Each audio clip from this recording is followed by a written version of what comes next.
Yang kita kena buat apa dia? Kena perbetulkan diri, sebab dalam jiwa ada sifat mazmumah.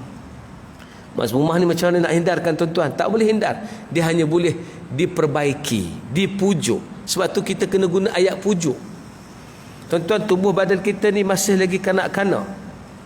Walaupun umur kita dah tua, kita masih lagi budak-budak. Sebab yang tak berubah adalah tubuh badan. Kan? Semua benda ni dia telah menjadi tua. Hanya yang tak jadi tua adalah nafsu kita. Dia tak pernah jadi tua. Apa yang kita minat di zaman budak-budak dulu, kita masih minat sampai sekarang, tuan-tuan. Percaya tak? Kalau kita suka masak kicap masa zaman kita budak-budak dulu, sampai sekarang kita masih suka masakan tu. Dan kita kalau jumpa benda tu, kita akan makan. Percaya tak, tuan-tuan? Tuan-tuan pernah jumpa tak kawan-kawan lama sekolah dulu? Masa kita sekolah dengan dia, kita baru tingkatan 3, tingkatan 4. Sekarang ni umur kita 70 dah. Kita jumpa balik. Tuan-tuan ada tak perasaan, teringat zaman muda-muda dulu? Tandanya dalaman kita tak pernah tua. Sebab tu bila dalaman tak pernah tua, dalaman ni masih budak-budak. Apa harus buat? Pujuk. Lawan tak boleh. Pujuk, wahai nafsu, sabar. InsyaAllah pahalanya banyak. Kamu kena kuat. Kamu kena jadi orang soleh. Jangan kata bahawa manusia yang baik, mahmudah, dia sudah tidak ada mazmumah. Dia cuma boleh kontrol mazmumah dia. Dia bukan hapuskan mazmumah. Dia masih ada riak, tuan-tuan. Dia masih ada sum'ah. Dia masih ada sombong. Dia masih ada benda-benda yang jahat dan nakal ini. Tapi oleh kerana sentiasa dia pujuk, dia bertaubat pada Allah, dia muhasabah, barulah mazmumah ini akan terpadam, tuan-tuan. Jadi sebab itulah bila kita bicara tentang tajuk ini, tuan-tuan, sebenarnya kita nak bercakap tentang kenapa Allah jadikan kita ada dua sifat tadi. Kenapa Allah tak cabut turun sifat-sifat mazmumah? Di situ menyebabkan, tuan-tuan, jahat mana manusia pun, ending dia kalau dia sempat bertaubat, Allah masukkan ke dalam syurga. Sebab tu, tuan-tuan, jangan janji kepada orang salah. Siapa buat jahat, tempatnya neraka. Tak boleh, salah. Siapa buat jahat, dia akan masuk neraka. Hang kalau jahat, masuk neraka. Tak boleh lagi adalah terus kata pada orang tu, hang kalau jahat, tempat hang neraka. Itu lagi tak boleh, tuan-tuan. Sebab ada hadis cerita. Cerita pasal apa? Seorang lelaki yang selalu buat dosa pada Allah Ta'ala. Dia ada kawan yang soleh. Dua orang Bani Israel ini dalam hadis Nabi cerita, seorang ni ahli maksiat, seorang ahli ibadah. Maka ahli maksiat ni duk buat maksiat sampai yang ahli ibadah, kawan dia kata kat dia, hang masuk neraka. Kalau hang terus gini, tempat hang neraka. Hang tak ada can masuk syurga. Sebut gitu pada sang lelaki-lelaki yang selalu buat salah ni, tuan-tuan. Dia pun kata, awak kerja hang kah duk jaga aku ni sampai tahap syurga neraka pun hang tentu dah untuk aku. Oh, hang lawan aku, memang sah hang masuk neraka. Dia kata lagu tu, tuan-tuan. Menyebabkan apa? Kata Nabi dalam hadis, bila kedua-duanya mati, dua-duanya dibangkitkan depan Allah. Allah pun kata pada sang yang melakukan dosa tadi, yang buat salah, yang banyak maksiat, Allah kata apa pada dia? Fala tadkhul abwabul jannah sya'at. Sila masuk mana-mana syurga syi'ta, yang kamu nak masuk ke syurga, kerana kamu boleh masuk ke dalam syurga Allah. Orang yang buat ibadah tadi, Allah masukkan pada tadkhul ilan nar, kamu masuk ke dalam neraka. Maka orang yang baik tadi masuk neraka, tak puas hati. Dia pun tanya Allah Ta'ala, pasal apa dia masuk syurga? Dia tu jahat, ibadah tak ada. Dia mazmumah. Aku ni dah bersihkan diri, jaga ibadah, solat semua, jaga perkara-perkara baik. Kenapa aku masuk dalam neraka? Sebut begitu, tuan-tuan, Allah Ta'ala jawab kepadanya, dia itu fa innahu yadkhulul jannah birahmati, dia tu masuk syurga kerana rahmatku. Wa innaka, tapi kamu tadkhul nar, masuk neraka sebab kamu menentukan syurga dan nerakaku. Sebab kamu siap-siap kempen orang, kamu ni tak masuk syurga, kamu akan masuk neraka. Sebab tu tak boleh. Selagi belum mati, tuan-tuan, selagi orang tu ada ruang bertaubat, bahkan kalau dia sudah mati pun, maka berkatalah benda baik kepadanya, mudah-mudahan Allah beri keampunan padanya. Sebab Allah tahu manusia ada kelemahan. Kelemahan kita, kadang-kadang kita tewas dengan sifat mazmumah, tuan-tuan. Tu bawah ni ada satu ustaz Mahathir Joy, tak silap saya, dia bagi fatwa. Orang marah dengan fatwa dia, tapi fatwa dia sebenarnya boleh pakailah. Dia bagi fatwa apa? Bukan bagi fatwa, dia bagi pandangan. Dari segi orang bertanya soalan. Orang tanya soalan, ustaz, bolehkah saya ni kalau saya berjima dengan isteri, bersetubuh dengan isteri di siang Ramadan, adakah saya kena kafarah? Adakah saya akan kena kafarah? Adakah saya akan kena kafarah? Ustaz Mahathir jawab menarik tuan-tuan. Muhadir dia pun kata, untuk orang muda macam kamu, kalaulah kamu rasa tak tahan sangat, kamu rasa kamu ni baru kahwin, kan ini patient dekat-dekat puasa baru kahwin tuan-tuan. Kita tak apalah, kahwin lama dah, tak ada masalah sangat tuan-tuan. Ni orang muda ni tuan-tuan. Bila dia berkahwin tuan-tuan, masuk musim Ramadan, dia terlajak. Biasalah terlajak tuan-tuan. Kalau terlajak, apa kafarah dia tuan-tuan? Puasa 2 bulan berturut-turut. Pada siapa? Pada sang laki-laki. Perempuan tak kena, walaupun yang punca tu perempuan. Yang pujuk dia, yang abai tu perempuan, tapi yang jahanamnya laki tuan. Maka laki tu kena puasa 2 bulan berturut-turut. Tak mampu puasa 2 bulan berturut-turut, bebaskan hamba tuan-tuan. Bebaskan hamba. Tak mampu bebaskan hamba, baru bagi makan 60 fakir miskin. Oh tuan-tuan, berat tu. Semua benda adalah berat. Bila berat, Ustaz Muhaddin dia bagi cadangan. Dia kata, untuk kamu orang muda, kalau dah tak tahan sangat, kamu buka puasa dulu. Kamu minum air dulu. Bila batal dah puasa kamu pun bolehlah bersetubuh.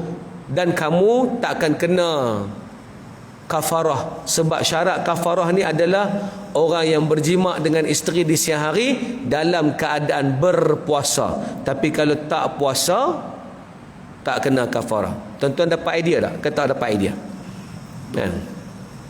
Asal tu nasib baik ada idea baru. Ustaz tersebut menyebabkan ramai ustaz-ustaz lain marah. Ramai orang marah. Ada juga yang tanya saya soalan tu, betul tak ustaz macam ni? Saya kata jawapan dia, buka puasa dengan sengaja tanpa keuzuran hukumnya berdosa. Hukumnya berdosa. Kalau dia pergi minum, berdosa. Kalau dia makan, batalkan puasa, berdosa. Sebab tak ada sebab kenapa dia buka puasa. Puasa hanya boleh dibuka kerana musafir, kerana uzur. Kena musafir. Apa nama disebut? Ala safarin. Bila musafir ataupun bila orang tu uzur, barulah fa'iddatum min ayyamin ukhar, ganti pada hari lain. Tapi kalau bukan sebab musafir, bukan sebab sakit, maka tak boleh buka puasa. Tak boleh. Kalau buka, dosa. Tapi perbuatan tu kalau dia buka, kemudian dia bersetubuh, dia kena tak kafarah? Memang tak kena. Sebab syarat yang diletakkan oleh para ulama Syafi'iyah, mesti orang tu bersetubuh isterinya dalam keadaan berpuasa. Ada pendapat lain yang kata tak, tapi pendapat Syafi'i mengatakan bahawa siapa-siapa bersetubuh dengan isterinya dalam keadaan tidak berpuasa, maka tak kena kafarah tadi, tuan-tuan. Cuma bezanya berdosa. Tapi kalau orang tu bersetubuh dengan siang hari, tak tahan bersetubuh juga, kena kafarah, tapi dia tak berdosa. Habis tu nak pilih yang mana tuan-tuan? Saya tak boleh bagi pandangan bab tu. Nak cerita bahawa jawapan ustaz tu menarik, kerana dia tahu bukan semua orang boleh kontrol mazmumah dia. Bukan semua orang boleh cepat-cepat perbaiki diri. Di situlah menunjukkan Allah Subhanahu wa taala akan memberikan keampunan pada mereka-mereka yang tak mampu, tapi sentiasa nak balik pada Allah. Cuma nak cerita, apakah mazmumah yang paling teruk?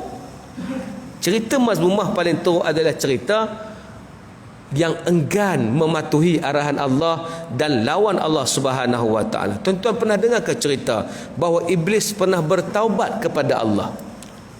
Kita jangan lupa, dalam sejarah ini ada taubat yang Allah reject. Satunya taubat yang dilakukan oleh Fir'aun, laknatullahi alaih. Fir'aun bertaubat ketika wa idh faraqna bikumul bahra fa anjaynakum. Bila dibelah laut, Nabi Musa pun berjalan selamat. Wa aghraqna ala Fir'aun, Allah pun tenggelamkan laut dan menyebabkan laut itu bercantum, maka matilah Fir'aun. Masa Fir'aun nak mati tu, dia sempat minta, Allahumma inni tubtu ilaik, ya Allah aku minta ampun padamu ya Allah. Tapi sebab dia sudah lawan Allah ke penghujung, dia mati, tak boleh diterima taubatnya. Kerana bila dah laut itu tenggelamkan dia, baru dia nak balik pada Allah. Nyawa ditenggorokkan, Allah tak terima taubat itu. Iblis juga pernah bertaubat. Apa taubat Iblis? Iblis pernah minta ampun pada Allah. Ya Allah, ampunkan aku. Allahumma inni astaghfiruka ilaik. Ya Allah, ampunkanlah aku ya Allah atas kesalahan yang aku buat menyebabkan aku diusir keluar. Ampunkan aku. Allah jawab apa padanya? Ya, boleh diampunkan pada kamu, tapi dengan syarat kamu mesti melaksanakan ketaatan, iaitu usjud li Adam, sujud kepada Adam. Kalau kamu tak mau sujud pada Adam, kamu tak akan diampunkan. Maka jawab apa Iblis? Kalau itu permintaanmu ya Allah, aku tidak akan sujud kepada Adam kerana aku enggan perkara itu. Takabur dalam Allah. Tuan-tuan, mazmumah di situ. Mazmumah ni rasa kagum. Mazmumah ni rasa tak peduli. Mazmumah ni rasa dia benar dan dia soleh. Macam cerita Bal'am Ba'ura. Tuan-tuan, Bal'am Ba'ura cerita apa? Cerita seorang pengikut Nabi Musa AS yang doanya mustajab. Mustajab doanya. Nabi pernah cerita, Nabi Muhammad pernah cerita kisah Bal'am Ba'ura. Doanya diangkat tangan, Allah istijabah doanya, Allah mustajabkan doanya. Tapi satu hari dia dipujuk oleh satu perempuan. Perempuan tu cantik. Tuan-tuan, manusia ni memang tewas kerana tiga ya. 3 ta dia panggil kan? 3 ta. Apa dia tuan-tuan? Harta, tahta, wanita tuan-tuan. Tuan-tuan bukalah cerita apa pun dalam dunia ni, sentiasa bergaduh adalah 3 benda ni. Pasal apa bergaduh parti politik? Pasal tahta. Kenapa bergaduh adik-beradik? Pasal harta. Kenapa menjadi masalah kepada seorang? Kerana wanita. Perempuan ni fitnah tuan-tuan. Jadi laki-laki yang soleh pengikut Nabi Musa ini tuan-tuan, dia boleh terpengaruh. Perempuan tu pujuk dia, abang kahwin dengan saya suka abang. Abang Bal'am, saya suka abang. Abang Am kalau kahwin dengan saya syok, kita boleh hidup happy bahagia. Bal'am pun kahwin. Bila kahwin, rupanya dia adalah anak kepada musuh Nabi Musa AS. Tiba-tiba pak mertua dia kata, tolonglah berdoa bagi hancurkan kaum Musa. Maka Bal'am kata, tak boleh, aku pengikut Nabi Musa, mana mungkin aku doa menghancurkan mereka. Isteri pujuk, abe tak care lah gitu abe. Kena gitu tuan-tuan. Bal'am cair mendoakan semoga Nabi Musa sesat. Betul, doa tu mustajab. Nabi Musa sesat dalam perjalanannya. Dia sesat lama tuan-tuan, sampai Nabi Musa berdoa kembali, ya Allah, kau beri kehancuran kepada siapa mendoakan kepada kesesatan kami di daerah ini. Allah makbulkan doa Nabi Musa AS. Allah tolak doa Bal'am Ba'ura. Akhir sekali lidahnya terjelir panjang tuan-tuan, kerana dia berdoa kehancuran kepada Nabi Musa AS. Itu cerita orang yang sesat dan mazmumah. Maknanya kesalahan dia, bila dia di-offer untuk pulang pada Allah, dia tak mau. Dia nak teruskan kesesatan. Dia kata alang-alang celup perkasa, dia sampai ke pangkal lengan tuan-tuan. Orang ini saja ya Allah Subhanahu wa taala bagi warning pada mereka. Yang ni orang-orang yang Allah tegur. Sebab tu tuan-tuan, macam kata ustaz tadi, ada 10 sifat mahmudah, 10 sifat mazmumah. Saya baca sebentar lalu tuan-tuan. Sifat-sifat mahmudah, pertama taubat. Keduanya adalah khauf, takut pada Allah. Mahmudah, taubat semua, sentiasa minta ampun pada Allah. Khauf, takut pada Allah. Kita ni kena lahirkan ketakutan pada Allah. Takutnya ya Allah, ya Allah, takutnya aku ya Allah. Kena ada benda tu. Benda tu dah Allah suka dah dengan kita. Hari ni kena cari jalan macam mana nak bagi Allah suka. Tuan-tuan, agak-agak kita ibadah banyak ni Allah suka tak? Tuan-tuan, agak-agak kita ibadah banyak ni Allah Ta'ala suka tak tuan-tuan? Tak apa, puasa boleh jawab tuan-tuan, dia tak batal puasa tuan-tuan. Agak-agaklah kalau kita ibadah banyak Allah Ta'ala suka tak? Allah Ta'ala kata ibadah kalaupun banyak, kalaupun sikit, melahirkan khauf ke tidak? Melahirkan rojak ke tidak? Melahirkan taubat ke tidak? Berapa ramai ahli ibadah yang banyak ibadahnya tapi rasa sombong. Tuan-tuan pernah tengok ahli ibadah sombong? Puak tu bukan nak main masjid. Puak tu kalau harap mereka tak main dah. Mereka tu di rumah ya. Kita rasa macam bagus sangat. Hukum orang kiri kanan. Kita tak pernah tahu apa masalah mereka tuan-tuan. Semalam saya jumpa dengan satu pegawai PPZ tuan-tuan. Pusat Pengurusan Zakat Wilayah Mawib. Dia jumpa saya, dia kata, Ustaz, Bila kita nak buat balik program-program dakwah ni? Sebab dulu kita banyak buat program dakwah di luar, tuan-tuan. Zaman Syam Kamikaze balik pada Islam, tuan-tuan. Tuan-tuan kenal Syam Kamikaze? Tuan-tuan. Tuan-tuan kenal Neolofa. Oh, kan Neolofa tak kenal balik ceramah malah Neolofa pun tak kenal, payah cerita kan. Tuan-tuan, zaman tu zaman artis-artis ni pakat balik pada Islam. Ada seorang tu dulu pernah seorang Cina, dia perempuan, namanya Felicia Yap, tuan-tuan. Kalau tuan-tuan pernah kenal dia. Dia ni dulu memang model majalah Playboy. Tuan-tuan, dia ni model majalah Playboy, tapi tiba-tiba dia pakai tudung, dia balik pada Islam. Sekarang dah masuk Islam, tuan-tuan. Masuk Islam. Zaman tu zaman para artis pakat balik. Yana Samsudin pakat balik. Saya sempat sembang dengan Ustaz Halim Hafiz. Dia kata Yana tu masa jumpa mula program tak pakai tudung lagi, tapi dalam program tu dia pakai tudung, lepas tu lekat pakai tudung, tuan-tuan. Maknanya orang-orang ni mereka dah dekat dengan agama. Zaman tu banyak artis yang balik pada agama, tuan-tuan. Termasuklah Aming Spring, tuan-tuan. Tuan-tuan kenal Aming? Tuan-tuan zaman mana Hel Aming ya, tuan-tuan? Aming Spring nyanyi lagu di villa indah ini pernah menjadi saksi tamasya yang gemilang. Tak dengar lagu tu? Wah, makna tuan-tuan terjaga suruhlah sifat mahmudah suruh. Tak pernah dengar benda lara ni kan. Tuan-tuan tahu tak apa bahaya orang yang terlampau kuat agama sampai tak campur orang? Saya duk berjuang benda ni lah. Kita bukan tak boleh kuat dengan agama, tapi jangan sampai judge orang. Saya berjuang benda tu. Jangan sampai kita beragama, kita judge orang. Bukan semalam tadi, ada satu orang telefon pada Kedah. Ceritanya mak mentua dia tua dah. Tua sangat dah. Pakai kursi roda, nak kencing pun kena angkat. Kadang-kadang kencing pun pakai pampers lah. Pampers orang tua tu kan. Pampers dia panggil. Tua sangat dah. Diri pun tak boleh. Tak puasa lah, dah uzur. Maka dia telefon tanya saya, ni ustaz nak tanya, mak mentua ni tua dah, boleh tak dia tak puasa? Saya kata boleh, bayar fidyah ya. Nampak, kita nak mudahkan orang. Yassiru wala tu'assiru, jangan payahkan, mudahkan. Islam macam tu. Islam ni kalau orang tanya soalan, tuan-tuan bagi mudah. Baru ni saya jumpa pegawai kagak, tuan-tuan, nama dia Najib. Dia kata ustaz saya ni dalam komando. Sebab saya tengok dia tak pakai kagak, dia pakai gerak khas. Bila dia pakai gerak khas, saya kata ustaz dalam mana? Kami dalam komando ustaz, saya makan pakai ni. Oh jadi ustaz ikut semua latihan komando? Ya, semua ikut ustaz. Dalam komando ustaz nak jaga semayang bukan senang. Depa bila buat jalan 40 kilo kan, depa pakai boot tu kalau buka terkeluar kulit kaki tu. Jadi kita sarankan waktu semayang depa tak payah buka boot, depa sapu khuf ya. Oh sonok depa ustaz, kalau tidak ramai tinggal semayang. Jadi sebab boleh sapu khuf tu, ambil wuduk sampai tang kaki, tak payah duk pi buah ayak, ambil air sapu ya atas khuf. Menyebabkan depa semayang.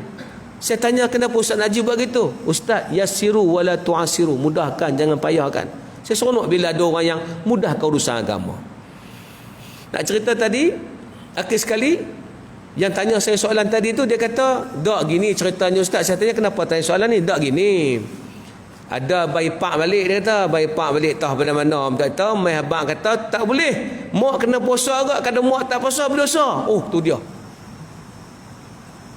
Saya kata, dak abang ipar tu pernah jaga mak dak? Dia tak pernah mai ustaz, dia hujung minggu baru sampai. Tu pun sampai bersyarah-syarah balik. Kami yang pernah duk angkat, saya ni ustaz sampai nak selip dih lah, nak angkat mak mentua saya ni. Sampai tak boleh buat apa dah, kena angkat, nak kencing kena angkat. Susah ustaz nak jaga dia, payah. Kan? Menyebabkan saya susah ustaz. Jadi kalau nak kena puasa pula kami semua lagi susah. Sebab dengan dia nak kena sahur apa semua. Boleh tak ustaz? Yang bagi pandangan tadi nak menyusahkan. Kita jangan ambil jadi orang alim tapi menyusahkan banyak orang. Allah tak suka benda tu tuan-tuan. Kena jadi orang alim yang nampak orang alim boleh masuk syurga. Betul orang depan rumah belum datang masjid, tapi pernah ke kita approach depa? Ni soalan dia. Tu ustaz tu kata ke saya, ustaz tahu tak kenapa ramai masjid tak dapat customer baru? Sebab kita buat program dalam masjid. Kita tak pernah bawa masjid pergi kepada orang luar. Tak pernah. Dia kata kami ustaz pernah buat kerjasama dengan masjid, buat program di luar. Apa program dibuat? Kami buat konsert secara kecil-kecilan. Yalah takkan di luar nak buat khusus jenazah tuan-tuan. Maka kita panggil seorang pelawak, man, raja lawak. Ni semua orang soleh tuan-tuan yang diri ke semayang. Tuan-tuan, orang baik. Saya jumpa semua dah. Kita panggil ahli ekspedisi. Tuan-tuan tak kenal ahli? Payahlah ceramah kat tuan-tuan. Tak kenal semua, susah. Kan? Jadi panggil ahli ekspedisi, tuan-tuan mari nyanyi lagu dia kan. Lagu itulah lagu apa, lagu lupa dah tuan-tuan kan. Lagu dia bunga angkasa tu, indang sinar sang surya, merdu irama sang bayu. Lagu-lagu tu memang dia tak nyanyi nasyid, dan lagu tu lah yang mainstream di sisi orang ramai. Ustaz, masa Ustaz Haryanto berceramah, tak ada siapa mari. Start Syam petik gitar, start menyanyi, orang mula ramai. Pakai slot pendek belakang Ustaz. Tapi kita bagi hadiah. Siapa yang boleh jawab ni, pusat zakat bagi hadiah. Mereka ambil. Itu kali pertama. Kali kedua kita buat Ustaz, dah mula. Mereka bila tahu ada program agama, dah mula pandai-pandai pakai seluar panjang. Nampak tak? Berapa ramai orang yang judge manusia di luar sana. Ni pakai luar pendek, apa tak sembahyang. Pernahkah kita tanya apa masalah dia? Pernahkah kita engage dia? Pernahkah kita tanya, bercakap-cakap dengan dia? Abang nama apa? Abang orang mana? Duduk mana? Pernahkah kita ambil tahu hal dia? Selain daripada kita duduk di masjid dan judge orang. Kita ingat orang tu ada sifat mazmumah. Rupanya kita yang ada sifat mazmumah. Takut tuan-tuan. Jadi sebab itulah saya kata tadi, kena hati-hati. Sebab menjadi orang soleh dan tidak bergaul dengan orang, bahaya. Dia akan tengok pada jauh, dia geleng kepala. Astaghfirullahalazim wa atubu ilaih. Nak jadi apa orang muda lah ni? Tuan-tuan. Syok. Macam baru ni ada iklan judi tuan-tuan. Iklan raya judi. Kan? Anak muda Islam kita berlakon iklan tu. Bila berlakon iklan tu tuan-tuan, orang pakak marah. Semua pakak kata, jumpa budak muda ni kami hariap dia. Jadi dia takut, dia buat kenyataan. Saya siap minta maaf lah, kami ni tak tahu video tu video judi. Dah 70% rekod. Asal kami ingat muzik video untuk raya. Tiba-tiba hujung tu baru tahu ada beat tiga berapa tuan? Macam pernah tikam tuan-tuan. Jadi itulah judi tu kan. Jadi bila dia ada benda tu tuan-tuan, dia kata saya tak tahu, hujung tu dah rakam baru tahu. Kalau saya tak teruskan, mungkin saya akan langgar kontrak dan sebagainya. Tuan-tuan, berapa ramai budak-budak muda yang teraniaya. Sebab tu saya kata, perjuangan kita bukan melihat orang dan hukum. Perjuangan kita melihat orang dengan mata kaca lebah, tuan-tuan. Seorang ulama di Indonesia namanya Profesor Hamka. Dia pergi ke Amerika, San Francisco, tuan-tuan. Bila dia balik, anak murid dia tanya, Tuan Syekh, Buya pergi sana, pergi ke Amerika, apa yang Buya nampak?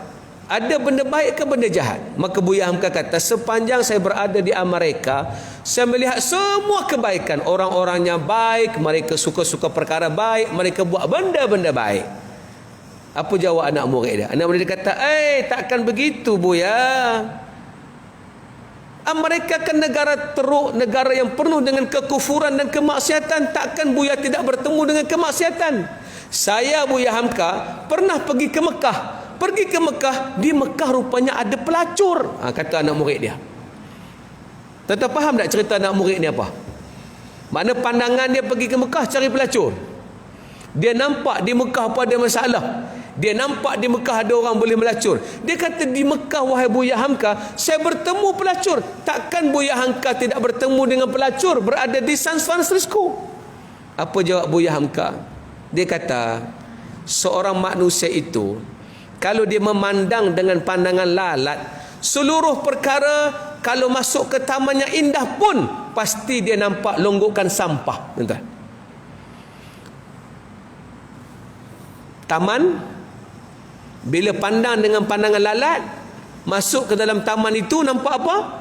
Nampak sampah. Cari taman sampah, jumpa. Kalau cari sampah, jumpa sampah. Tetapi kalau seseorang itu memandang dengan pandangan lebah, lebah apabila masuk ke dalam satu taman, dia hanya mencari bunga-bunga yang indah. Dia tidak melihat pun longgokan sampah, kerana bunga-bunga yang indah itu menjadikan dia boleh menghisap madu. Dia nampak keindahan bunga, dia tidak nampak longgokan sampah. Jadi kalau kamu melihat dengan pandangan lalat, kamu datang ke Mekah pun pasti kamu jumpa pelacur. Tapi kalau kamu lihat dengan pandangan lebah, kamu pergi ke barat pun kamu nampak kebaikan. Tuan-tuan, itulah kita. Tengok orang nampak baik, nampak jahat. Tengok orang nampak potensi, nampak masalah. Tengok orang nampak benda tu boleh perbaiki ataupun tidak. Tengok orang nampak kejahanaman ataupun nampak pembaikan. Hak mana satu? Nabi ajar, tengok orang, perbaiki dia. Tengok orang, perbaiki dia. Ma'is bin Malik mari mengadu ke Rasulullah. Ya Rasulullah, inni zani, aku berzina wahai Nabi. Nabi kata, dak kot, bukan kot, kamu tak berzina kot, kamu dak kot, dak berzina sungguh Rasulullah. Kot kamu tak berzina lagi kot, kamu mungkin ringan-ringan macam tu ya. Dak berzina sungguh. Nabi tanya, berzina tu macam mana? Seumpama burung masuk ke dalam air dan keluar balik. Ya, kalau gitu kamu berzina. Jalan ke hukuman rejam kepada jalan ke hukuman rejam kepadanya. Masa Ma'is bin Malik dijalankan hukuman rejam, dia kena baling dengan batu. Sebab bila baling dengan batu tak boleh ikat, tuan-tuan. Ikut zaman Nabi, biarkan begitu. Tapi Ma'is tak tahan, kerana bila kena rejam dengan batu dia rasa sakit. Dia pun kata, cok, tarik balik, aku tak mengaku. Oh, sakit-sakit, minta maaf, aku tak mengaku, aku tak berzina. Dia tarik balik. Para sahabat tengok dia tarik balik. Apa tarik balik? Dia pun hempuk dengan batu sampai dia mati, tuan-tuan. Bawa cerita tu ke Nabi. Nabi kata, dah dia tarik, kenapa kamu terus hukum? Biarkan dia, kerana tarikannya itu diterima di sisi Allah Subhanahu Wa Taala. Yang perlu dibuat adalah bertaubat kepada Allah. Nampak tak, tuan-tuan? Macam mana Nabi ajar cara pandang? Ni Nabi ajar. Sebab tu ramai orang mari jumpa Nabi berani mengaku. Ada satu orang tu dah dia masuk kebun mana, dia pergi cium perempuan. Bila dia cium perempuan, dia cerita ke Nabi, Rasulullah, aku tadi cium perempuan, ini qabbaltun nisa, aku cium perempuan. Loh, Nabi tak kata awak mangkang sangat, awak tak cerdik, apa yang buat kerja haram gitu, kamu tak takut dosa? Tak, Nabi tak sebut benda tu. Nabi terus diam sampai Allah Ta'ala turun ayat, suruh buat baik banyak dan tinggalkan kedosaan.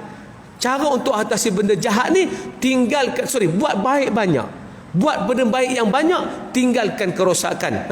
Makna di situ bila Allah rakamkan ayat itu, barulah Nabi bagi tahu pada laki-laki tadi, kamu kena banyak buat benda baik, insya-Allah Allah mengampunkan kamu. Tuan-tuan, ada tak orang mari luar mengaku, Ustaz tadi saya cium anak Ustaz, kena pelabuh, tuan-tuan, taubat kena pelabuh, tuan-tuan. Nak cerita opennya Nabi, bukan nak cerita kita kena raih begitu, tapi nak cerita Nabi pandang orang yang ada masalah, ada problem, dengan pandangan bahawa dia ada ruang untuk balik pada Islam. Sebab tu yang kena kuat kita yang jaga agama ni. Tuan-tuan jangan nafikan, bila tuan-tuan duduk di masjid, penjaga agama kita. Bila kita keluar pada masjid, orang nampak kita. Kawan saya pergi satu hotel nak check in lambat. Bila nak check in lambat, tuan-tuan, dia jadi nak marah. Resepsionis ataupun orang jaga bahagian depan hotel tu, yang duduk di meja hotel tu, di bahagian sambutan seorang datang tu, dia tanya, tuan, bila bilik nak siap? Apa orang tu jawab? Dia kata, tuan, kami minta maaf sangat kerana tak sempat nak siap lagi, tapi tak apa, kerana kami lambat sikit, esok tuan boleh check out lambat sikit, check out boleh pukul 4, sebab kami dah ambil masa tuan 2 jam, kami ganti balik. Kawan saya cerita tu, dia kata apa? Baguslah hotel tu, bagus. Bukan bagus hotel tu, bagus orang tu. Cara dia entiti orang bagus. Cuba kawan tu kata, saya tak boleh buat apa tuan, kalau tuan rasa nak belah, kami tak peduli, tuan punya pasal ya. Kalau dia sebut gitu, orang kata apa? Teruk hotel tu langsung tak layan orang. Gitulah kita. Kalau orang main masjid, kita tengok dengan pandangan rahmat, orang kata apa? Ya Allah, kami ni jahat, tapi mereka pandang kami dengan pandangan baik. Baik sungguhlah orang masjid. Dan tentulah cerita yang berlaku kepada seorang yang duduk di Indonesia dulu. Dia ni sampai tahap tak semayang, sampai tahap tatu penuh badan, sampai tahap orang yang tak beriman pada Allah. Tapi kebetulan dia kawan dengan satu orang Yahudi di Indonesia. Orang Yahudi tu kata, kamu Islam ya? Ya, saya Islam. Kenapa kamu tidak solat?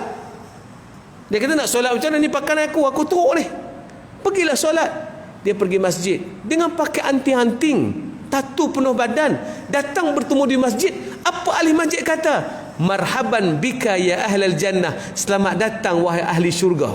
Tuan-tuan, beranikah kita panggil wanita tidak tutup aurat, mereka-mereka yang ada masalah di luar sana, datang ke masjid, kita tengok dengan pandangan lebah, abang ada masalah ke? Boleh kami tolong? Boleh kami bantu abang? Agak-agak apa dia kata? Ya Allah, aku ni dosa banyak ya Allah, tapi dia perai aku, dia pelayan aku, dia suka aku. Mazmumah itu bermula dengan kita, bukan dengan orang lain. Kalau kita boleh kontrol yang ni, datanglah orang sifat mazmumah macam mana pun, nak hantam kita, nak bantai kita, pasti kita dapat settle masalah. Sebab tu saya selalu ajar kepada diri saya, kalau ada orang nak berlawan dengan kita, tolong tukar switch lawannya kepada kawan.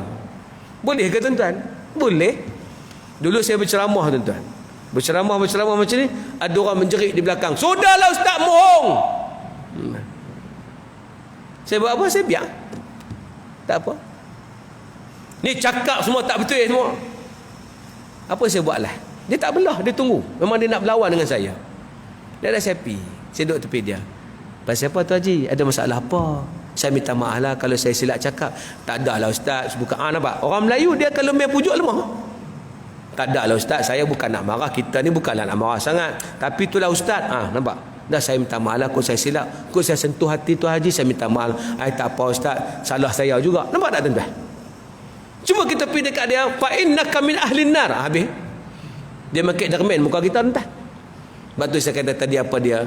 Jadi orang yang buka ruang untuk orang balik kepada kita. Cuma ada dua perkara yang kita kena buat. Pertama, hati-hati. Jangan kita tak hati-hati dengan orang yang nak balik ni. Kita kena hati-hati. Yang kedua, kita kena buka ruang. Walaupun hati-hati, kita kena buka ruang. Kita kena ajak berbincang. Orang Melayu kita, tuan-tuan, orang Islam kita, dia ada ruang muhasabah tu. Kalau pergi pegang tangan dia, bincang, sembang elok-elok, insya-Allah, kok mana dia jahat, dia nakal pun, dia akan rasa, aku dengan mereka ni okey lah kot. Tapi kalau kita juga ada sifat nak berlawan, dah hantar lawan sangat, mari kita lawan. Fikir kemas kat, aku pun kemas kat, tuan-tuan. Sebab tu tolong jangan jadi orang-orang yang ego dengan agama. Dah kita beragama, kita kena betulkan. Saya tak nak macam ada satu orang tu cerita kat saya, saya jadi sakit jiwa tuan-tuan. Kerja dia apa? Lepas solat, dia akan pergi belakang, dia akan tengok orang solat. Tengok, bayang tak betul? Tak betul bayang ni. Kawan ni pun tak betul. Kawan ni pun tak betul. Apa nak jadi depa semua? Bayang tak betul. Dia pun kata, ustaz, orang kita lain semayang banyak tak betul. Sebenarnya tak betul siapa dia? Dia.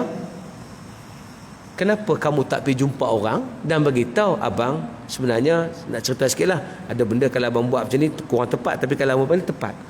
Kenapa kita tak ada benda tu? Ini benda-benda yang saya kira bahawa jom kita jadi wakil Allah Ta'ala, memberi rahmat pada orang. Saya nak tutup dengan satu cerita tuan-tuan. Cerita Nabi Ibrahim AS. Cerita ni saya tak pasti kesahihannya, tapi cerita ni ada penceritaan di kalangan ulama. Cerita apa tuan-tuan? Nabi Ibrahim satu hari, ada seorang lelaki-lelaki main nak tumpang rumah dia. Hujan, basah, nak tumpang. Bila nak tumpang rumah dia, tengok-tengok rupanya dia beragama Majusi. Agama Majusi kawan ni. Tak maaf tuan, kalau tuan agama Majusi saya tak boleh terima. Sebab saya Islam, tuan Majusi. Allah Ta'ala laknat orang yang sembah api ni. Saya tak mau terima tuan. Maka dia pun keluar daripada rumah. Keluar. Tak menumpang di rumah tu. Tak menumpang di rumah Nabi Ibrahim. Keluar. Kemudian dia pun duduk tempat sejuk sebab hujan. Tak tahu nak berlindung di mana. Tiba-tiba Nabi Ibrahim datang balik. Tuan, jom pergi rumah saya. Jom pergi rumah saya. Jom pergi rumah saya. Jom pergi rumah saya. Kawan dia kata, tadi bukan tuan halau saya ke? Ni kenapa panggil balik? Kenapa nak suruh saya patah balik ni? Bukankah tuan tak bagi saya masuk rumah ke tadi? Tak. Tadi Allah Ta'ala beritahu, wahai Ibrahim, laki-laki itu dia mensyirikkan aku, bukan dia mensyirikkan kamu. Tapi dia, aku tetap bagi rezeki. Makan minumnya tetap ada. Dia boleh tinggal di atas muka bumiku. Walaupun dia kufur kepadaku, dia tetap aku beri rezeki, tidak sikit pun kurang. Dia tetap boleh hidup dan tetap aku jaga keselamatan dia. Takkan kamu bila melihat dia salah, kamu nak terus hukumnya? Kembalikanlah kamu, pergi cari dia, tarik balik ke rumah kamu. Cerita apa? Laki-laki itu dengar, Majusi itu dengar, Allah Ta'ala kata begitu pada Nabi Ibrahim. Dia kata, baiknya Allah Ta'ala dia terus masuk Islam, tuan-tuan. Berapa ramai orang di luar sana yang jahat dan nakal, bukan mereka sengaja, mereka ada wrong time, wrong place. Tuan-tuan pergi jumpa orang murtad. Kenapa mereka murtad? Jawapanlah satu ya. Kami ni ustaz, siapa pun tak mau terima. Mak ayah pun kata kami teruk, orang tempatan pun kata kami macam-macam. Yang boleh terima kami Kristian ya, yang selalu kata mari kalau kamu ada masalah kami akan tolong kamu. Orang lain langsung tak peduli ustaz, tak ambil tahu hal kami. Tuan-tuan, itu benda dia. Saya dulu masa khutbah, habis khutbah tuan-tuan, tiba-tiba seorang artis mari jumpa saya, Rosyamno. Mari terus jumpa saya. Biasanya kita pergi jumpa artis dah. Tak ni artis mari jumpa saya, tuan-tuan. Bila mari jumpa saya, dia kata, ustaz, khutbah ustaz bagus.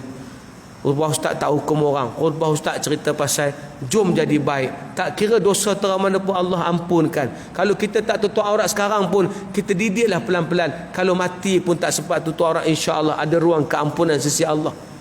Saya sebut gitu, Rosyamno pergi jumpa saya, ustaz. Saya bila ustaz ceramah ni saya rasa sebab apa? Nenek saya dulu tak tutup aurat. Adakah dia masuk neraka? Saya duduk terfikir. Bila saya ustaz cerita lagu ni, macam ada ruang dia berada dalam syurga Allah. Saya duduk rasa macam tu, ustaz. Tapi bila saya jumpa ustaz lain bertanya soalan-soalan ni, oh, siapa-siapa yang tidak tutup aurat, nerakalah tempatnya, digantung akan rambutnya. Orang jadi takut dengan Islam, ustaz.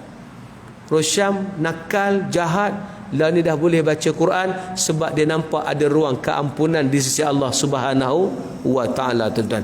Jom kita jadi orang yang buka ruang tu. Jom, tuan-tuan. Abang salah tak apa, Allah Taala bagi keampunan. Han nak gaduh dengan aku tak payahlah, nak gaduh apa dengan aku? Kita kan sama-sama orang surau. Kalau han tak puas hati, cerita benda apa yang han tak puas hati. Jangan han cerita belakang, tak elok. Kalau dia cerita belakang juga tak apa, kita redha kerana kita dah buat sahabat baik. Paling mustahak sifat mahmudah, kita tegakkan keimanan atas diri kita dan kita yakin jalan ni payah, orang nak tibai kita macam-macam, mereka nak menghancurkan kita macam-macam, tapi kita kena terus sabar. Isbiru wasabiru warabitu wattaqullah. Sabar, kuatkan kesabaran, ikat diri dengan jalan Allah. Kena kata tak apa, aku korban sikit, semoga orang-orang yang nakal ni satu hari mereka balik juga dengan sebab kebaikan yang aku buat. Tuan-tuan, seorang lelaki buat baik, kerjanya ambil beras tanggung belakang, pergi bagi rumah orang miskin. Tak tahu, lama dah dia buat. Dia angkat beras, dia bagi. Sampailah satu hari dia mati. Masa dia mati tu pun tak ada siapa tahu dia bagi beras ke rumah orang-orang susah ni. Tak ada. Tapi masa mandi jenazah, orang nampak di belakang dia ada bekas. Macam bekas angkat barang ni. Lepas tu dia dikebumikan. Tak lama lepas tu dah tak ada dah orang yang tanggung beras bagi waktu malam. Tak ada dah. Dia sembunyi sungguh. Dia bagi tangan kanan, tangan kiri tak tahu. Dia sembunyi sungguh. Dia tak bagi pada siapa-siapa tahu. Sampai dia mati. Orang tahu tak dia bagi? Lah, semua orang tahu. Kerana beras dah tak sampai dan orang dapat kesan di belakang laki-laki yang mati baru ni tu ada kesan lebam kerana angkat barang. Tak perlu takut, kebaikan kita buat pasti tersalah. Keburukan yang kita buat juga pasti tertonjol kalau kita tak balik kepada Allah Subhanahu wa taala. Jadi mari kita ambil sifat-sifat mahmudah ini, tuan-tuan. Kurang-kurangnya 10 benda tadi: taubat, khauf, takut pada Allah, mahabbah ataupun muhabbah, ini kasih sayang, sentiasa ingat kepada Allah. Keempat, zuhud. Zuhud ni bukan tinggal harta. Zuhud ni orang kaya. Sebab hanya orang kaya saja boleh zuhud. Orang kereta banyak boleh zuhud. Orang ada bini banyak boleh zuhud, tuan-tuan. Orang ada rumah banyak boleh zuhud. Orang tak ada apa nak zuhud macam mana? Sebab zuhud ni perasaan. Dia bukan penampilan. Dia duit banyak, dia harta banyak, tapi bila orang sembang dengan dia banyak mana pun, dia tak pernah nak sebut pasal harta dia. Dia cuma sebut apa benda kita nak buat bagi Islam naik. Itulah zuhud. Orang tak ada harta, dia nak zuhud macam mana? Sebab dia tidak diuji dengan harta. Zuhud ni berlaku setelah diuji dengan harta. Orang ada tanah, orang ada benda, dia rasa takut nak bagi, takut hilang, lalu dia bagi juga. Itu zuhud, tuan. Kemudian sabar. Sabar ni penting.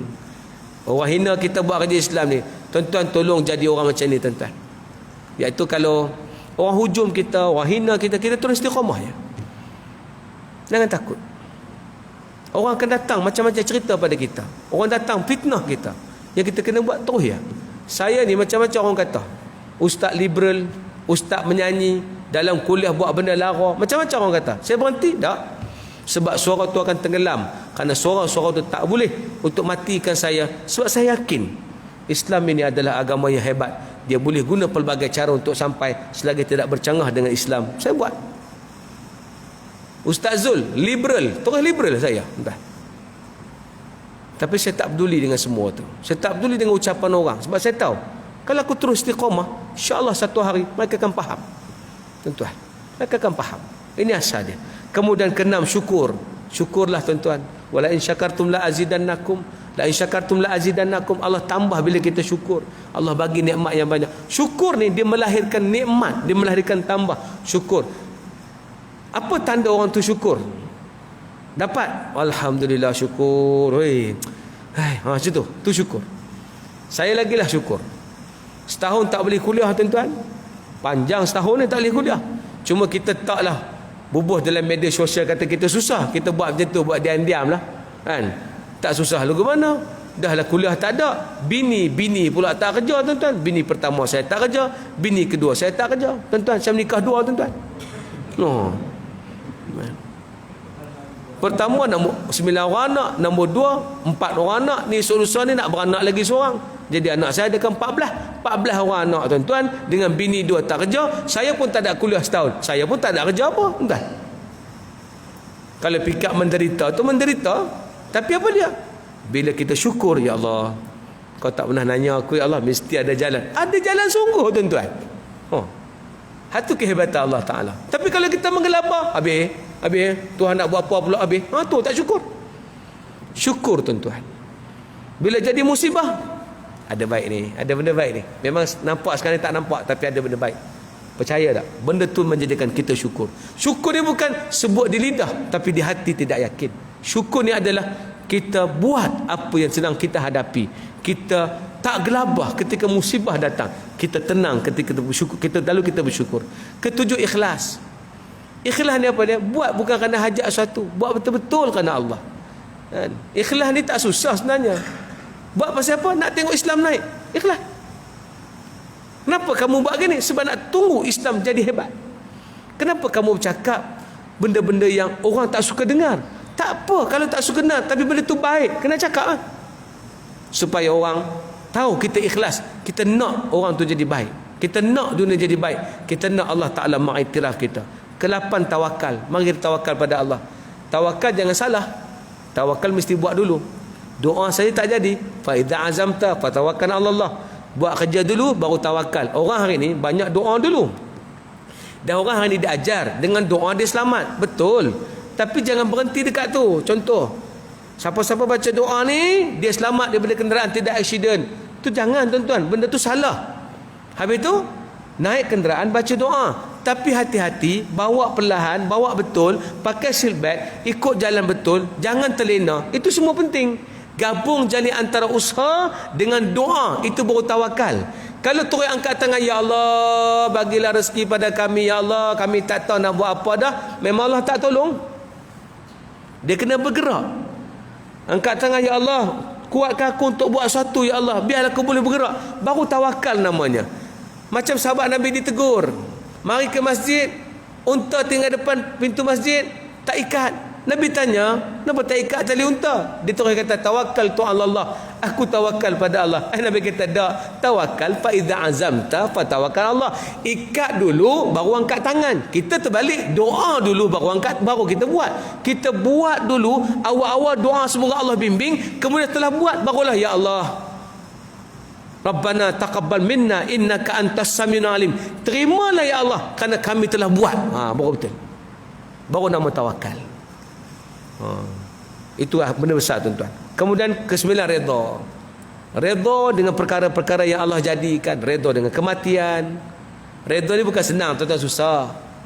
Redha bukan senang. Ulama pun tak redha.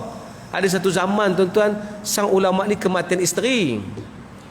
Jadi bila isteri mati, dia sayang sangat bini dia. Patutnya kerja dia menikah lainnya lah. Cuma dia sayang sangat ke bini dia. Menyebabkan apa? Menyebabkan dia sedih sangat. Dia duduk dalam bilik, dia tak mau keluar jumpa orang. Bila tak mau keluar jumpa orang, Orang nak tanya soalan, dia ulama kot. Jadi orang nak tanya soalan, orang nak engage payah. Bila orang ramai datang, kami nak jumpa dengan Tuan Syekh, kami nak jumpa dengan Tok Guru. Semua dijawab oleh pembantu dia. Tok Guru tak mau jumpa siapa-siapa sebab dia terlampau sedih. Sampai datang satu perempuan. Perempuan ni datang kata, boleh tak saya nak tanya satu soalan? Soalan ni besar. Kalau saya tak jumpa tak boleh. Soalan sangat penting. Boleh tak jumpa? Dahlah Tuan Syekh izinkan jumpa. Bila Tuan Syekh juga jumpa, dia pun tanya soalan. Tuan Syekh, saya ni ada pinjam barang. Saya pinjam barang, kemudian tuan punya barang tu minta balik. Apakah saya perlu bagi atau saya kena pegang barang tu? Tuan Syekh tadi jawab tu dia kata, kalau begitu dah barang pinjam, tuan dia minta balik, kena bagi. Jangan tak reda. Kalau saya tak reda macam mana? Tak boleh tak reda, kena barang orang, kena bagi balik. Barulah perempuan tu kata, begitulah Tuan Syekh, kan isteri Tuan Syekh tu barang pinjam, dah Tuhan ambil balik, Allah Ta'ala ambil balik, patut Tuan Syekh reda lah. Kenapa Tuan Syekh tak reda? Barulah dia tersedar. Kena ada orang tegur dia, baru dia sedar, dia pun kena reda. Cerita lepas tu tak tahu sama dia nikah dengan perempuan tu, wallahualam. Tu tak ada cerita. Tapi maknanya nak bagi tahu bahawa ada keredaan di situ. Kena reda tuan-tuan. Kemudian yang ke-10, zikrul maut, ingat mati. Macam kata lagu tu kan, ingat sakit, ingat mati, ingat saat kau sulit, ingat-ingat hidup cuman satu kali. Berapa dosa kau buat, berapa kali maksiat, ingat-ingat sobat, ingatlah akhirat. Kena ingat mati tu. Kan? Ingat mati. Bila ingat mati ni menyebabkan kita bukan berhenti hidup. Ingat mati yang paling salah, bila kita tahu kita ingat mati, kita tak buat apa-apa, tu salah. Ingat mati menyebabkan kita terus. Lagi kita ingat mati, lagi banyak kerja kita nak buat. Pasal kita tak lama dah nak mati. Kita akan mula susun, kita akan mula buat benda, kepakaran kita akan tinggal ke orang, itu baru ingat mati. Ingat mati kena sedia, bukan tunggu. Siapa tunggu nak mati, Allah murka. Siapa bersedia untuk mati, baru Allah reda. Apa beza tunggu mati? Tunggu mati gini, saya tak mau buat apa Ustaz, saya tunggu lah. Dulu dunia sibuk lah ni, saya tak mau buat apa, saya nak duduk saja berzikir, baca Quran sampai tahap mati, esok mati ya. Tak boleh, tu salah. Kenapa Ustaz kata salah? Ada seorang sahabat Nabi, dia jumpa satu tanah tinggi, ada mata air. Ada mata air tu, dia pun pergi jumpa Nabi. Fasa'altun Nabi sallallahu alaihi wasallam, aku pun pergi tanya Nabi, ya Rasulullah, boleh tak aku pergi duduk tempat tu, aku berhenti berjuang, aku nak ibadah, sebab aku dah lama teringin nak bersedia mati dengan keadaan duduk jauh daripada manusia, buat zikir pada Allah. Maka Nabi kata, la, tak boleh, tak diizinkan. Kamu kena terus berjuang, buat kerja, pastikan kebaikan. Kita ada cucu dan anak-anak yang masih memerlukan bimbingan kita. Tuan-tuan pesan tak kat mereka? Saya sedang dalam kempen ni tuan-tuan. Kempen apa dia? Kempen jom kita pesan pada anak dan cucu kita. Pesan apa? Kena ambil balik muka bumi Selangor ni. Yang mana terlepas di tangan orang, pastikan mereka dapat beli balik. Mereka kena usaha supaya tanah-tanah ini jangan lagi dimiliki oleh orang tak Islam. Kena usaha beli balik tanah-tanah itu. Nak beli kena ada kekuatan ekonomi. Nak ada kekuatan ekonomi kena buat sesuatu. Tak boleh tunggu dan berharap pada orang. Kena cipta sesuatu. Memang zaman kita tak sempat, tapi zaman mereka kita kena kata, bapak sangat suka kalau kamu boleh ambil balik tanah ni, beli balik, beli tanah jihad, buat perniagaan jihad, jadi orang soleh yang beriman dan memiliki perniagaan jihad, boleh sediakan pekerjaan pada orang lain jihad. Sebab apa? Baru ni orang tak puasa kena pukul dengan buah dia tuan-tuan. Orang tak puasa, orang nak puasa kena pukul dengan buah dia sampai berbalak belakang tuan-tuan, kemudian diacu senapas atas kepala sebab bos suruh buka puasa, bos tak Islam. Cerita yang sama juga jadi pada rakan-rakan anak-anak kita yang kerja tak boleh solat tuan-tuan. Mereka tak boleh solat, mereka bekerja dan tak boleh solat. Mari jumpa saya, ustaz, kami nak kerja, kami nak solat Jumaat, bos tak kasih, kalau kami mai kami kena pecat. Maka apa jawapan saya? Saya kata saya tak boleh akses bos tu. Yang saya fikir, kena ada dah orang Islam yang ada kekuatan ekonomi, yang mampu bangunkan. Semoga pekerja dia nanti boleh pergi solat Jumaat. Kalau mereka itu belum tutup aurat, dia boleh suruh pekerjanya tutup aurat. Kalau pekerjanya belum boleh baca Quran, dia sudah boleh untuk menyuruh mereka baca Quran. Kalau tak di situ pun, pastikan mereka masuk ke jabatan kerajaan. Mereka buat Islam sampai jadi tuan-tuan. Itu dia. Itu tugas kita. Ayah-ayah bagi nasihat gitu, pesan semoga jadi tuan-tuan. Kalau kita ada benda tu insya-Allah, barulah zikrul maut itu benar. Kita benar-benar tidak mendustakan Allah Subhanahu wa taala. Saya berhenti dekat tu dulu tuan-tuan, tak mau panjang sebab nampak tuan-tuan macam nak telan saya dah lapang. Saya pun tak mau panjang dah insya-Allah. Ala kulli hanya salah silap terkasar bahasa, saya nak bagi tahu mazmumah pada orang lain kita tak boleh kontrol, tapi kita boleh mengkuatkan mahmudah kita dan kita perbaharui diri kita. Bila ada orang mazmumah, kita yang perbaiki diri kita agar kita dapat memberi kesan pada mereka lain dengan nasihat kita, dengan ucapan kita, dengan tidak bersangka buruk kepada mereka. Kena ingat bahawa kadang-kadang terlepas pandang kita diingat kita baik, rupanya ada benda selek sebab kita juga ada mazmumah kerana bersangka buruk pada orang lain. Maka mari kita jadi orang-orang soleh yang baik insya-Allah. Wallahu alam. Terima kasih banyak. Salah silap terkasar bahasa. Cuma pesan saya, bantulah masjid, datang tolong tuan-tuan. Tolong bagi imarah, tolong bagi ada kepakaran. Tuan-tuan ada kepakaran apa, datang bantu masjid. Offerkan kepakaran itu. Jangan tunggu orang tanya, sebab masjid ni perlukan banyak benda.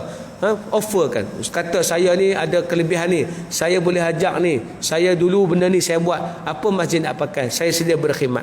Tolong offer diri, sebab kebanyakan kita tak tahu apa kepakaran tuan-tuan. Mungkin tengok tuan-tuan datang masjid, tuan-tuan dah balik masjid, mungkin tengok janggut tuan-tuan panjang, dia ingat tuan-tuan ustaz, rupanya tuan-tuan profesionalnya hebat, ada benda yang tuan-tuan boleh bantu insya-Allah. Tuan-tuan pamerkanlah diri, sebab ada kepakaran yang masjid nak pakai insya-Allah. Kalau itu kita buat, tak ada lagi suara-suara sumbang, suara-suara tak puas hati, suara-suara orang yang rasa tak mau. Kalau ada pun, suara tu akan tenggelam lama kelamaan tuan-tuan insya-Allah. Teruskan jadi baik insya-Allah.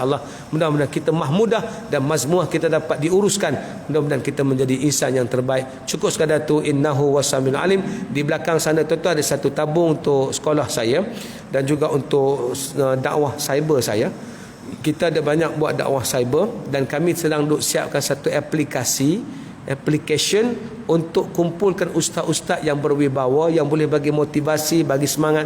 Ustaz-ustaz yang tarik ke belakang tu kita kurang sikit, kita nak tarik ustaz-ustaz yang boleh move forward, gerakkan orang ke depan, bagi semangat pada orang. Kita nak kumpulkan ustaz-ustaz dalam satu platform yang kita buat apps tu insya-Allah dalam pembikinan awal. Ini baru mukadimah, insya-Allah lagi 6-7 bulan kita akan siapkan apps itu dan saya perlukan dana sebab apps tu perlukan dibayar, tak free tuan-tuan, memang ada jumlah dia.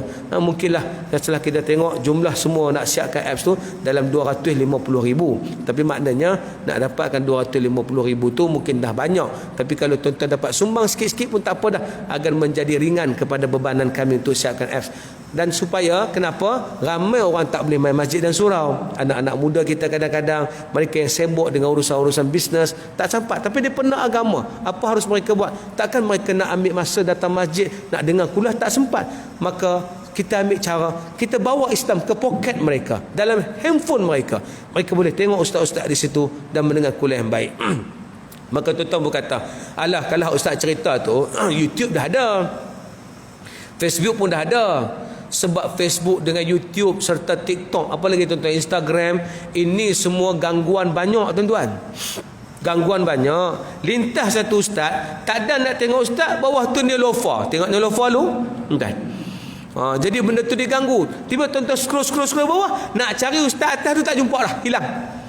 Jadi kita tak nak distraction tu banyak. Cuma kita nak kumpul satu tempat yang betul, biar orang boleh berinteraksi, bercakap dengan ustaz-ustaz tu, boleh minta pandangan. Jadi kita nak buat apps tu insya-Allah. Jadi kalau tuan-tuan dapat bagi sumbangan, tuan-tuan merupakan orang-orang as-sabiqunal awwalun, pemula kepada sunnah yang baik, pahalanya berterusan. Kalau tuan-tuan tidak mampu membuat dakwah dengan lidah, tuan-tuan boleh membantu dakwah dengan harta tuan-tuan. Kami jalankan dakwah ini dengan wang-wang tuan-tuan insya-Allah. Terima kasih atas sumbangan tuan-tuan itu, dan terima kasih apa yang tuan-tuan buat untuk memberikan kebaikan pada kami. Kalau tuan-tuan nak follow saya, pergi ke Facebook saya, Ustaz Zul Pandan.